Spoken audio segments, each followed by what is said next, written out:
Hello everyone, welcome to my channel government jobs India. आज मैं आप लोगों के लिए लेकर आया हूँ एक बहुत ही अच्छी अपडेट जो कि रहने वाली है एयरपोर्ट अथॉरिटी ऑफ इंडिया की तरफ से। अगर आप लोगों ने मेरी कल वाली एएआई की video, airport authority of India की परमानेंट वीडियो नहीं देखी, मतलब परमानेंट वैकेंसी वाली वीडियो नहीं देखी है, जहाँ पे मैंने मैनेजर और जूनियर एग्जीक्यूटिव के लिए जॉब बताई थी, तो आप वो भी चेक कर सकते हैं। और मैंने कल वाली वीडियो में भी बताया था कि मैं इससे रिगार्डिंग एक पेड अपेरेंटिस की जो वीडियो है वो भी लाऊंगी कल। तो आज मैं आपके लिए पेड अपेरेंटिस की वीडियो लाई हूँ। ये उन लोगों के लिए रहने वाली है जो अभी बिल्कुल फ्रेशर हैं, जिन्होंने भी बिल्कुल ग्रेजुएशन या डिप्लोमा खत्म किया है और वो चाहते हैं कि गवर्नमेंट के साथ वो थोड़ा काम कर सके या पेड ट्रेनिंग ले सके, जिससे कि उनका आगे जो करियर है वो अच्छा बिल्ड हो सके। क्योंकि जो अपेरेंटिस की जो अपॉर्चुनिटीज होती है उसमें ना तो कोई आपका return exam, computer based exam कुछ भी नहीं होता है, ना ही आपकी कोई एप्लीकेशन फीस होती है। सिर्फ आपके ग्रेजुएशन के मार्क्स के बेसिस पे आपका सिलेक्शन होता है। और जो ये अ, मतलब जो ये कंपनी है, मतलब बेसिकली जो ये इंडिया एयरपोर्ट अथॉरिटी है जो कि इंडिया के अंडर आती है, ये बहुत ही अच्छी अपॉर्चुनिटी आप लोगों के लिए हो सकती है आगे करियर सेटअप करने के लिए। और इनफैक्ट अगर आप लोग इनके साथ पेड ट्रेनिंग लेते हैं तो उससे जो इनकी नेक्स्ट रिक्रूटमेंट्स आती है ना, जो परमानेंट अपॉर्चुनिटीज होती है, जैसे कि मैंने कल जिन पे वीडियो बनाई, तो उसमें भी आपके पास एक प्लस पॉइंट होता है, उसमें आपकी एप्लीकेशन फीस बच जाती है और आपको एज रिलैक्सेशन वगैरह भी मिल जाता है थोड़ा बहुत, तो उसमें आपको प्लस पॉइंट भी मिलते हैं। इसलिए मैं आपको बता रही हूँ कि अगर आप लोग उस जॉब के लिए सेलेक्ट नहीं होते हो, या अभी आपको लगता है कि मैं अभी तैयारी नहीं कर रखी है मैंने उतनी कि मैं एग्जाम वगैरह क्लियर कर पाऊँ, तो आप उसमें इसमें ट्राई कर सकते हो। इससे क्या आपकी पेड ट्रेनिंग भी हो जाएगी, आपको एक्सपीरियंस भी हो जाएगा और इससे कॉन्टैक्ट्स वगैरह भी बन जाएंगे। तो आज की अपडेट इससे रिगार्डिंग रहने वाली है। ये है इनकी ऑफिशियल वेबसाइट और यहाँ पे इनका करियर पोर्टल है। तो जब आप करियर पे क्लिक करोगे तो यहाँ पे सारी एडवर्टीजमेंट्स आ जाएंगी।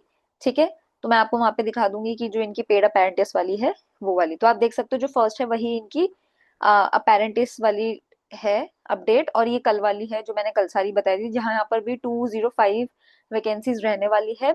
और ये इनकी रिक्रूटमेंट एडवर्टीजमेंट है। ठीक है, तो यहाँ पे हम क्लिक कर दें ताकि मैं आपको सारी इन्फॉर्मेशन दे पाऊँ। ठीक है, तो हम इनके एडवर्टीजमेंट को डाउनलोड कर लेते हैं।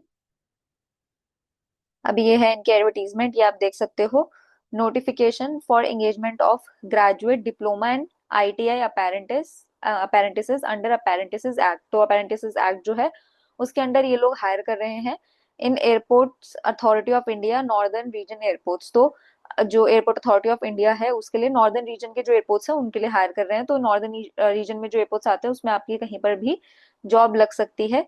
जैसे कि यहाँ पे एलिजिबिलिटी क्या है, पहले तो ये देख लेते हैं। Airports authority of India regional headquarter जो है वो नॉर्दर्न रीजन है। ठीक है, is inviting application from the eligible candidates who are domiciles of.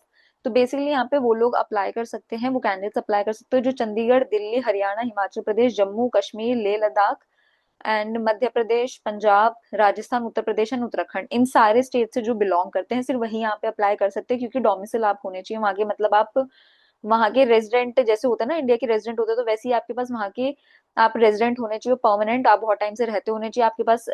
Basically आप इसको कैसे प्रूव करते हो, आप अपनी स्टेट गवर्नमेंट के पास जाकर सर्टिफिकेट लेते हो कि आप यहाँ के रेजिडेंट हो, और वो आपके डॉक्यूमेंट्स वगैरह चेक करते हैं कि आप कितने सालों से यहाँ पे रह रहे हो। तो उस तरीके से यहाँ पे डोमिसाइल आप होने चाहिए, इस पर्टिकुलर स्टेट में आप रहने चाहिए, तो आप यहीं से अप्लाई कर सकते हैं, 10 स्टेट से अप्लाई नहीं कर सकते। ठीक है। ठीक है, तो ये एक्ट बताया हुआ है इन्होंने। तो बेसिकली यहाँ पे कौन कौन अप्लाई कर सकते हैं, जिन्होंने भी सिविल इंजीनियरिंग की हुई है, इलेक्ट्रिकल इंजीनियरिंग की हुई है, electronics, computer science, IT, aeronautical, architecture, mechanical, automobile, BCA, BCom, COPA, steno, computer hardware, networking, अगर आपने इनमें से किसी में भी ग्रेजुएशन की हुई है तो आप लोगों के लिए ये सारी वैकेंसीज रहने वाली है। डिप्लोमा किया हुआ है तो आप लोगों के लिए ये सारी वैकेंसीज रहने वाली है। 1 साल की यहाँ पे ट्रेनिंग होगी, जिसमें कि जो ग्रेजुएट, जिनके पास ग्रेजुएशन की डिग्री होगी उन कैंडिडेट्स को जो यहाँ पे स्टाइपेंड मिलेगा, मतलब जो आप वहाँ पे पेड ट्रेनिंग है तो आपको 15,000 रुपीज हर महीने यहाँ पे पेड ट्रेनिंग के लिए पे किया जाएगा। ठीक है, उसके अलावा जिन्होंने डिप्लोमा ले रखा है उनको 12,000 रुपीज हर महीने पे किया जाएगा। लोकेशंस ऑफ एयरपोर्ट क्या क्या है, जैसे उधमपुर, अमृतसर, आगरा, अलीगढ़, अयोध्या, आजमगढ़, बरेली, सारे आप देख रहे हो नॉर्दर्न स्टेट्स जो हैं, सारे वो वाले स्टेट्स यहाँ पे रहने वाले। कानपुर, जोधपुर, जम्मू, जयपुर, जैसलमेर, तो सारे थोड़े से नॉर्दर्न वाले रहने वाले हैं यहाँ पे। मतलब साउथ, थोड़े सदर्न जो होते हैं ना नीचे वाले, जो केरला वगैरह इधर साइड के, उधर साइड के नहीं है यहाँ पर। तो आप देख सकते हो सारे मोस्टली नॉर्थ के ही हैं। ठीक है, तो आप यहाँ पर आपकी इन जगहों में कहीं पर भी पोस्टिंग हो सकती है, इसलिए इन्होंने इनके आसपास के स्टेट से ही लोग हायर कर रहे हैं। ठीक है। लास्ट डेट ऑफ एप्लीकेशन क्या है, 16 सितंबर की लास्ट डेट एप्लीकेशन है। उन्होंने बोला जनरल इंस्ट्रक्शंस वगैरह जो होंगे वो केयरफुली पढ़ लेना। पीरियड ऑफ अपेरेंटिस कितना, 12 महीने का है। 12 महीने बाद आपकी जो ट्रेनिंग होगी वो ऑटोमेटिक सीज हो जाएगी, यहाँ पे एक्सटेंशन का कोई भी चांस नहीं है। एजुकेशनल क्या चाहिए, ग्रेजुएशन या डिप्लोमा आपके पास होना चाहिए। Candidate should possess full time regular 4 years degree और 3 years regular diploma in engineering. तो आपकी रेगुलर ही होनी चाहिए, यहाँ पे कोई भी डिस्टेंस वाले अप्लाई नहीं कर सकते। रेगुलर या तो 4 साल की ग्रेजुएशन होनी चाहिए या 3 साल का आपका रेगुलर डिप्लोमा होना चाहिए इंजीनियरिंग का या मेंशन स्ट्रीम्स में, तो आप यहाँ पे एलिजिबल हो जाते हो। उसके अलावा आपके पास आईटीआई ट्रेड सर्टिफिकेट होना चाहिए। कैंडिडेट शुड पोजेस आईटीआई या NCVT certificate of the above mentioned trades from institution recognised by AICTE. तो इनके थ्रू रिकॉग्नाइज जो है आपके पास आईटीआई ट्रेड सर्टिफिकेट होना चाहिए। कंडीशंस यहाँ पे देख लेते हैं। Apprentice shall have to undergo apprentice training at notified airports established. The allocated airport station unit will be final, no change in the training. तो बेसिकली आपको जिस एयरपोर्ट पे आपको ट्रेनिंग के लिए भेजा जाएगा आपको वहीं ट्रेनिंग लेनी पड़ेगी। आप जो एयरपोर्ट है ट्रेनिंग सेंटर बेसिकली जो आपका है आप वो चेंज नहीं कर सकते as per the provisions of अपेरेंटिस। तो यहाँ पे इन्होंने प्रोविजन वगैरह बता रखा है कि ऑटोमेटिक आपका जब कंप्लीट होएगा तो आपका अपेरेंटिस जो है ऑटोमेटिक टर्मिनेट हो जाएगा। ठीक है। Candidates who had apprentice training job experience for a period of 1 year or more after the attainment of essential qualification shall not be eligible for engagement as apprentice। तो अगर आपके पास ऑलरेडी 1 साल का आपने कभी इनके साथ अपेरेंटिस यानी कि पेड ट्रेनिंग वगैरह ली हुई है या आपके पास more after the attainment of essential qualification या आपके पास इससे ज्यादा क्वालिफिकेशन है, फॉर एग्जांपल यहाँ पे ग्रेजुएशन मांग रखी है पर आपके पास मास्टर्स है, तो आप यहाँ पे एलिजिबल नहीं होगे, तो आप यहाँ पे अप्लाई मत करना। अब एलिजिबिलिटी क्राइटेरिया क्या है, सिर्फ ओनली इंडियन नेशनल्स जो कि इन सारे एरिया के डोमिसाइल्स हैं सिर्फ वो अप्लाई कर सकते हैं, और candidates pass degree diploma in 2004 और उससे आगे, तो यानी कि 2024 से उसके बाद वाले जो बच्चे हैं जिन्होंने उसके बाद पास किया सिर्फ वही यहाँ पे एलिजिबल हो जाते हैं। एज कितनी होनी चाहिए, मिनिमम 18 होनी चाहिए, मैक्सिमम 26 होनी चाहिए। बाकी रिलैक्सेशन जो है वो आपको जो गवर्नमेंट ऑफ इंडिया की नॉर्म्स है उसके हिसाब से मिलता है, जैसे एससी को 5 इयर्स, एसटी को 5 इयर्स, ओबीसी को 3 इयर्स, पीडब्ल्यूबीडी को 10 इयर्स वगैरह भी होता है, उस हिसाब से आप चेक कर सकते हो। मोड ऑफ सिलेक्शन क्या रहने वाला है, the provision selection of the candidate shall be made based on the percentage, जो आपके परसेंटेज उसके बेसिस पे होगा, यहाँ पे कोई भी एग्जाम नहीं होगा। CGPA shall be converted into percentage, जो आपके सीजीपीए उसको परसेंटेज में कन्वर्ट करके करा जाएगा।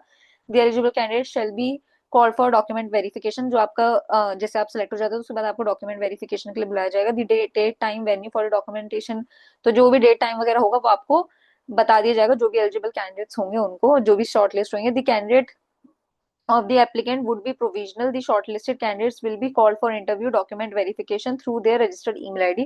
तो रजिस्टर्ड ईमेल आईडी पर आपको डॉक्यूमेंट, जब आप शॉर्टलिस्ट हो जाएंगे तो इंटरव्यू या फिर डॉक्यूमेंट वेरिफिकेशन के लिए बुलाया जाएगा। जरूरी नहीं है कि इंटरव्यू हो ही, वो डिपेंड करता है कि यहाँ पे किस हिसाब से सिलेक्शन मतलब शॉर्टलिस्ट हो रहे हैं।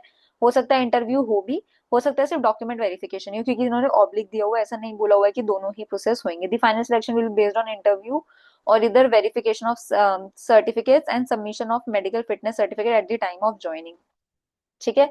The selected candidates will be posted preferably, जो भी आपको नॉर्दर्न रीजन की लोकेशन है वहां पे आपको पोस्टिंग किया जाएगा। Candidates would be required to furnish original documents and submit self attested, तो आपको ओरिजिनल और सेल्फ अटेस्टेड डॉक्यूमेंट्स चाहिए होंगे। Final selection of the candidate in each seat shall be made after verification of documents and found fit in medical examination. Shortlisted candidates merely attending the document verification process or merit does not entitle selection of his candidature as apprentice with establishment। तो यहाँ पे भी इन्होंने ये बताया हुआ है shortlist candidate जो होंगे उनको डॉक्यूमेंट वेरिफिकेशन और मेडिकल एग्जामिनेशन के लिए बुलाया जाएगा, पर ये जरूरी नहीं कि आप उसके बाद भी आप सेलेक्ट हो जाओ, हो सकता है कि आपका इंटरव्यू, जैसे कि मैंने आपको बताया, हो सकता है कि आपका इंटरव्यू भी हो।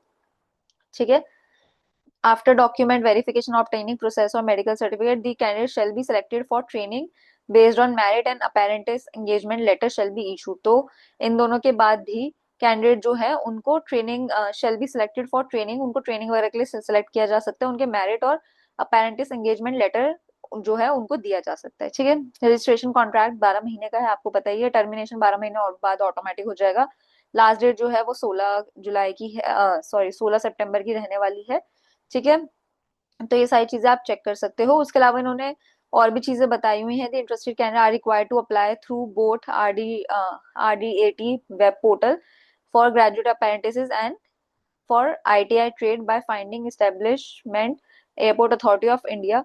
तो ये सारी इन्होंने ना इन्फॉर्मेशन वगैरह दी हुई है जहाँ पे आपको अप्लाई करना होगा। ठीक है। और candidate should register themselves on the concerned portal NATS और NAPS prior to applying for apprentice. तो आपको यहाँ पे अप्लाई करने से पहले आपको खुद को NATS की वेबसाइट या NAPS पे रजिस्टर करना होगा, ठीक है। TADA वगैरह आपको नहीं मिलेगा जो कैंडिडेट्स हैं उनको इंटरव्यू अटेंड करने के लिए, ठीक है। उसके अलावा और इन्फॉर्मेशन यहाँ पे इन्होंने दी हुई है। और एयरपोर्ट अथॉरिटी जो है has no obligation to give regular employment, तो आपको मतलब वो आपको उनके ऊपर कोई भी ऐसी लाइबिलिटी नहीं है कि वो आपको रेगुलर एम्प्लॉयमेंट दे आफ्टर अपेरेंटिस, ठीक है। तो ये सारी चीजें उन्होंने बता रखी है। कोई भी आपसे एप्लीकेशन फीस चार्ज नहीं की जाएगी, ठीक है। और उसके अलावा ना इन्होंने जैसे ये पोर्टल वगैरह दिया हुआ है, NATS का पोर्टल दिया हुआ है जहाँ पे आपको खुद को रजिस्टर करना है, ठीक है। और यहाँ पर इन्होंने ना सारी इन्फॉर्मेशन भी दी हुई है आगे की NATS का जो पोर्टल है उसमें आप खुद को कैसे रजिस्टर कर सकते हो, ये सारी चीजें भी इन्होंने बताई हुई है कि पहले पोर्टल आप जैसे लोगे, डाउनलोड करोगे, फिर आप वहाँ पे a part of the student registration process the portal integrates KYC आपकी होगी विद UIDAI, ठीक है, आधार कार्ड नंबर वगैरह के थ्रू, ठीक है। तो आपने ये पहले प्रोसेस करना होगा, ये थोड़ा लंबा प्रोसेस है। इन्होंने विद फोटोज आपको बताया हुआ है कि आपने कैसे कैसे करना है। पहले स्टूडेंट उनकी वेबसाइट पे जाके स्टूडेंट पे जाकर आपने यहाँ पर, क्योंकि ये जो है नेशनल अपेरेंटिस की है और इनके थ्रू ही अपेरेंटिस आपको मिल रही है, तो यहाँ पे पहले आपको खुद को रजिस्टर करना होगा, फिर आप इनकी वेबसाइट पे एज अ अपेरेंटिस अप्लाई कर सकते हो। तो ये सारी इन्फॉर्मेशन उन्होंने यहाँ पे दी हुई है जो कि आपको खुद से बहुत अच्छे से देखनी पड़ेगी। तो प्लीज एक बार यहाँ से यहाँ पर जरूर गो थ्रू कर लेना ताकि आपको कोई भी इशू यहाँ पर ना रहे, ठीक है। तो ये थी इनकी पूरी अपडेट, क्योंकि यहाँ पे आप देख सकते हो कुछ भी ऐसे अप्लाई करने वाला डायरेक्ट ऑप्शन नहीं है। तो इनका मेन जो है वहां पे ही आपको खुद को रजिस्टर करना पड़ेगा, वहीं से आपका अप्लाई का यहाँ पे सिस्टम रहेगा अपेरेंटिस के लिए अगर आप अप्लाई करते हैं, ठीक है। तो जो भी कैंडिडेट्स इसमें इंटरेस्टेड हैं वो एक बार यहाँ पे अप्लाई कर लेना, ठीक है। मैं उम्मीद करूंगी आप सबको जो ये वीडियो है ये अपडेट अच्छा लगा हो, क्योंकि आप देख सकते हो जो कल वाली वीडियो थी देखो उसमें ना ऑनलाइन अप्लाई करने का लिंक था, यहाँ पे ऑनलाइन अप्लाई करने का लिंक इसलिए नहीं क्योंकि अपेरेंटिस पे जाकर आपको NATS की पोर्टल पे जाके खुद को रजिस्टर करना पड़ेगा, तो वहीं से आपको आगे इन्फॉर्मेशन मिलेगी। सारी चीजें उन्होंने उसमें एडवर्टीजमेंट में बताई हुई, तो प्लीज ये वाली चीज आप एक बार अच्छे से चेक कर लेना, क्योंकि मैं कोई भी आपको गलत इन्फॉर्मेशन नहीं देना चाहती। तो और उसमें ना सारी चीजें आपको बहुत डिटेल में, जैसे एक तरफ एडवर्टीजमेंट चलाना और एक तरफ कंप्यूटर पे या लैपटॉप पे ये वाला प्रोसीजर NATS पे अपना प्रोसीजर जो रजिस्टर करने का है वो साथ ही साथ करते रहना ताकि आपके लिए आसान हो जाए, ठीक है। मैं उम्मीद करूंगी कि ज्यादा से ज्यादा बच्चे जो हैं इसका जो ये अपॉर्चुनिटी है इसको एक्सप्लोर करेंगे और इसको ग्रैब करेंगे। बाकी आपको जो लिंक है वो डिस्क्रिप्शन में मिल जाएगा, ठीक है। तो आप लोग जल्दी से जल्दी इस पे अप्लाई कर देना। तब तक आप अपना ध्यान रखना, मैं आपसे मिलती हूँ नेक्स्ट वीडियो में।